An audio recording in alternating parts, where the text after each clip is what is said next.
guys, welcome back to my channel. Today is a very different video than what you're used to seeing from me.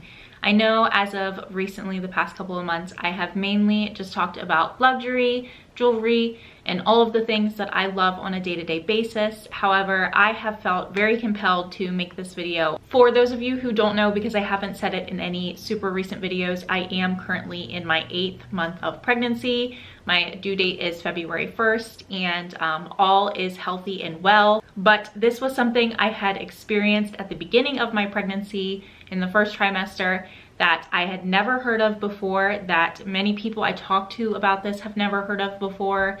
That was very scary and unknown, and I think that it's worth me making this video for those of you who may be going through pregnancy soon, or you are trying to get pregnant, or you are pregnant, or maybe this is something that you went through that you just didn't have any videos to look to.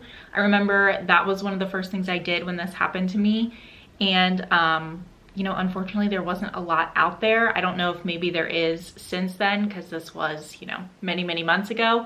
But without further ado, I just want to go ahead and get started. This video is going to be very TMI. It's going to be a little bit graphic, so just wanted to place a little trigger warning here. If you are sensitive to the subject of miscarriage, or if you are sensitive to the subject of blood, then definitely do not watch this video. This is not an educational video. I am not a doctor. I'm just sharing my experience, what I was told, and yeah. I had what is called a threatened miscarriage by diagnosis.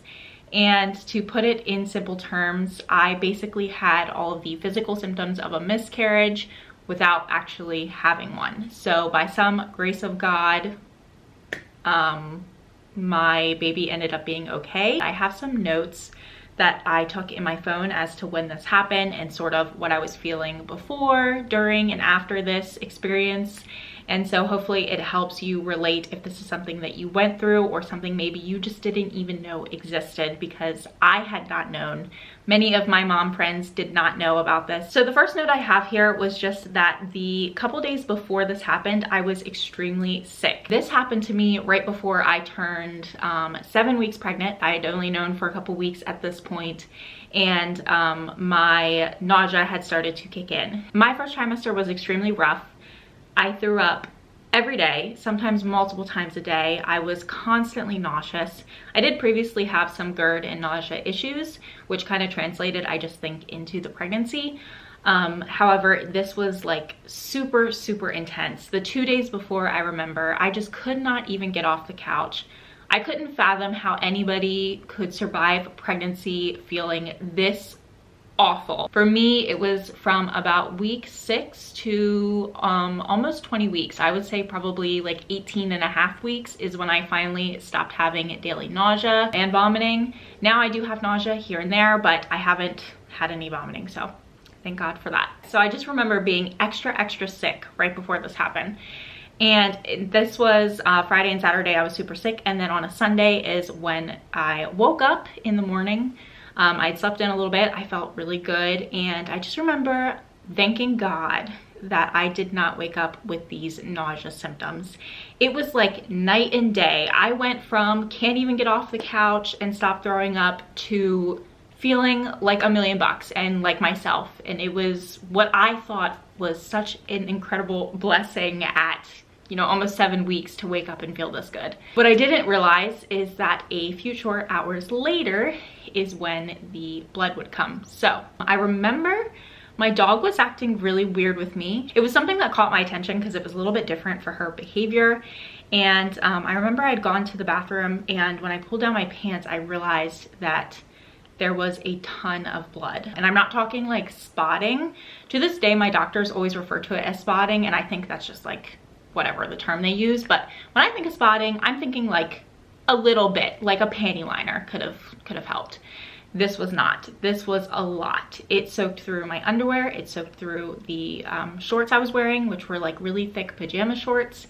And it was just a very horrific and scary moment. Now, obviously at this point I called my husband in, and, you know, I had a breakdown, and I just thought, you know, I lost my baby. Even though you know it's nothing that you did, in the moment, the amount of guilt you feel is just so overwhelming, because you feel like why did my body, you know, reject? So anyway, that's a whole nother video. So from here, we obviously decided to go down to the hospital to get checked out. It was a Sunday, so I called my OB and sent them a message. So I went down to the hospital, I went to the emergency room, and they did a pelvic exam.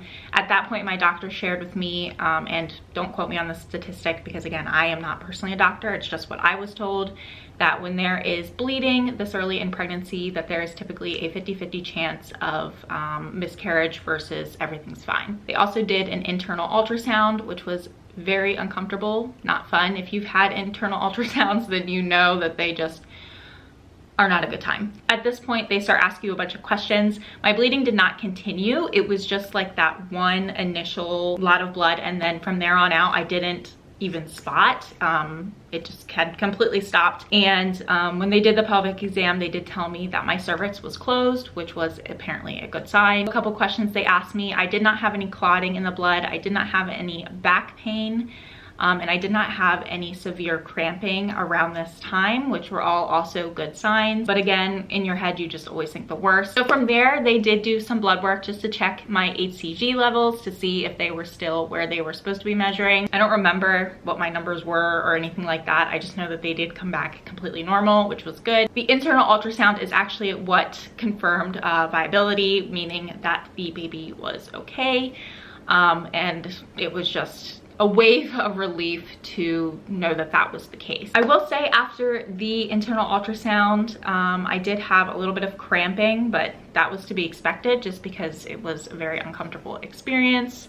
And basically they just kind of sent us home and said, you're okay. And so I had to schedule a doctor's appointment so that I could go in and just get checked out. But yeah, so that is the story of my threatened miscarriage. It pretty much, I keep doing air quotes because it's such a weird term to me and still feels like a foreign concept. I don't know. They basically told me that they can't explain why there was so much blood. It could have been just like a broken blood vessel, or yeah, they don't really know. It definitely wasn't implantation bleeding because it had been so long. I already knew I was pregnant, and the amount of blood was not like a spotting. It was a lot. I hope that you just take away from this video maybe some knowledge on what a threatened miscarriage is, because again, I had no idea that these even existed or that I should look out for them. But also that if you are going through one, recently went through one, know that you're not alone, and it does happen to other people as well. It is a very scary experience. I did feel compelled to talk about it because it did happen to me. It was very scary. It was, thankfully, thank God, everything was okay. And like I said, I'm now 8 months pregnant, heading into the home stretch of giving birth and meeting my little boy. If you're interested in any more pregnancy videos, I've kind of stepped away from it, mainly because I didn't want pregnancy to be who I was. I wanted to continue to talk about the things that I love as a person and who I am, which is luxury and jewelry and all of those things. I am planning to do maybe like a what's in my hospital bag, because I think that's kind of the best of both worlds for me. It sort of brings in the pregnancy side and the what's in my bag side. So maybe I will do that video in the future. I know again that this is a very touchy subject, and I'm so grateful that I did not actually have a miscarriage. But the experience was still very traumatic, and I know it would be very traumatic for anybody going through it. That's all I had to say in this video. Sorry to get a little bit more serious than normal, but I just felt really compelled that I needed to share this. So thank you so much for watching. I will see you in my next video.